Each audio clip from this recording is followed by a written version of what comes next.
नैतिक पार्टी का राष्ट्रीय सचिव हूँ और हम लोगों की मांग है कि जातीय जनगणना के साथ साथ हर जात में गरीबों की भी जनगणना की जाए। यही मुख्य मांग है। आज कैसा प्रेस वार्ता है? यही जातीय जनगणना के संदर्भ में है कि हर जात जो जातीय जनगणना हो रही है उसी के साथ साथ हर जात में गरीबों की भी गणना होनी चाहिए। इससे लाभ क्या होगा? इससे लाभ ये होगा कि जाति संख्या के साथ साथ ये हर जात में कितने गरीब हैं इसकी भी जानकारी हो जाएगी। तो सरकार से ये मांग कर रहे हैं, ऊपर तक पत्रक वगैरह भेजा है या नहीं? अभी हम लोग ये प्रेस कॉन्फ्रेंस के माध्यम से ये सरकार को बताना चाहते हैं कि यदि ऐसा नहीं होगा तो नैतिक पार्टी जो है जातीय जनगणना का बहिष्कार करेगी। बीपीएल की ऑलरेडी लिस्टेड मौजूद है।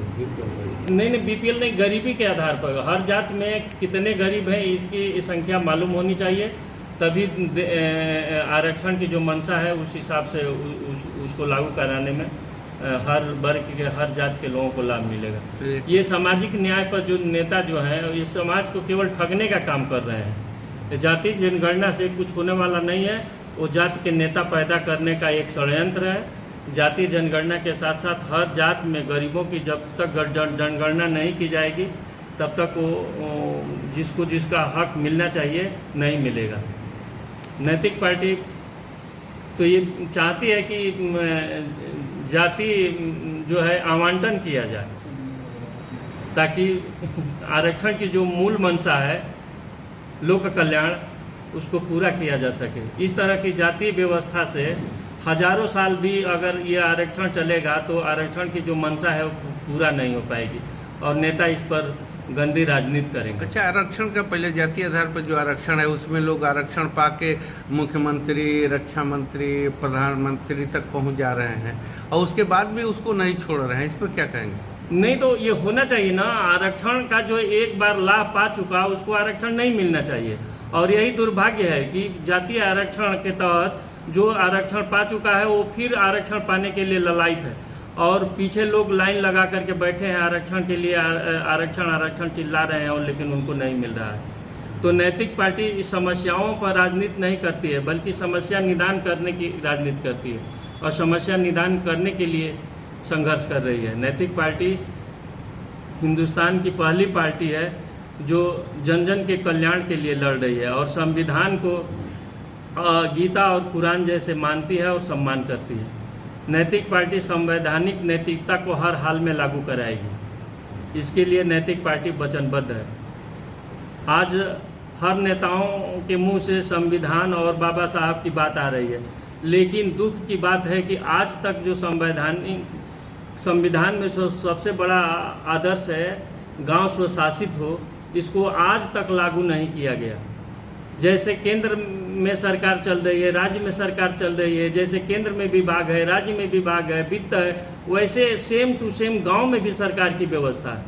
लेकिन दुर्भाग्य है कि संविधान की कसम खाने वाले नेता संविधान की खिल्ली उड़ा रहे हैं। तो नैतिक पार्टी इसीलिए आई है कि जन जन को संवैधानिक अधिकार दिलाकर जन जन के जिंदगी में रोशनी लाएगी। आपके हिसाब से ये समय पे आप चाहते हैं जनगणना?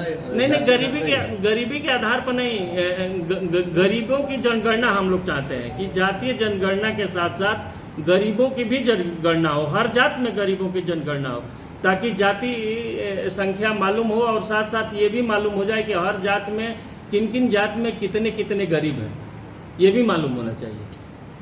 तो अभी वर्तमान में सरकारें हैं, क्या बाबा साहब भीमराव अम्बेडकर के संविधान के अनुसार कार्य नहीं कर रही हैं? नहीं, संविधान के अनुसार जो संविधान में जो मूल अधिकार दिया गया है, जो संविधान का सबसे बड़ा आदर्श है कि गांव स्वशासित हो। जैसे केंद्र में सरकार है, राज्य में सरकार है, उसी तरह से गांव में सरकार चलने की व्यवस्था है। वित्त भी है, विभाग भी है, बल्कि गांव में लोकतंत्र मजबूत है। प्रदेश में और केंद्र में जो भी मंत्री बनता है, प्रधानमंत्री जी, मुख्यमंत्री जी जिसको चाहते हैं मंत्री बना देते हैं, लेकिन गांव में मंत्रिमंडल का चुनाव भी गांव की जनता करती है। गांव का 18 साल का जो मतदाता है वो गांव का विधायक है।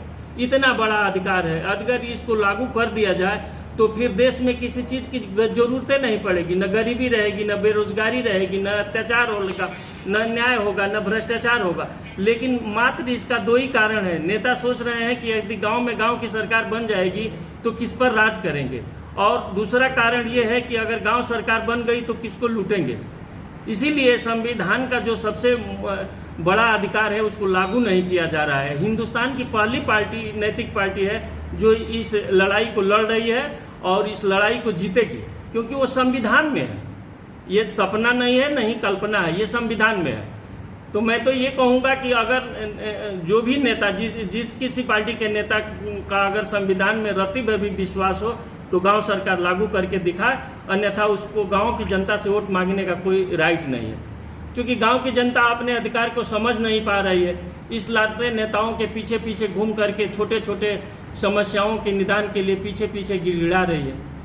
और जिस दिन गांव की सरकार बन जाएगी, लोकतंत्र की असली जो मंशा है वो पूर्ण हो जाएगी। मतलब तंत्र पर लोक का शासन स्थापित हो जाएगा, और ये नहीं चाहते हैं कि तंत्र पर लोक का शासन स्थापित हो।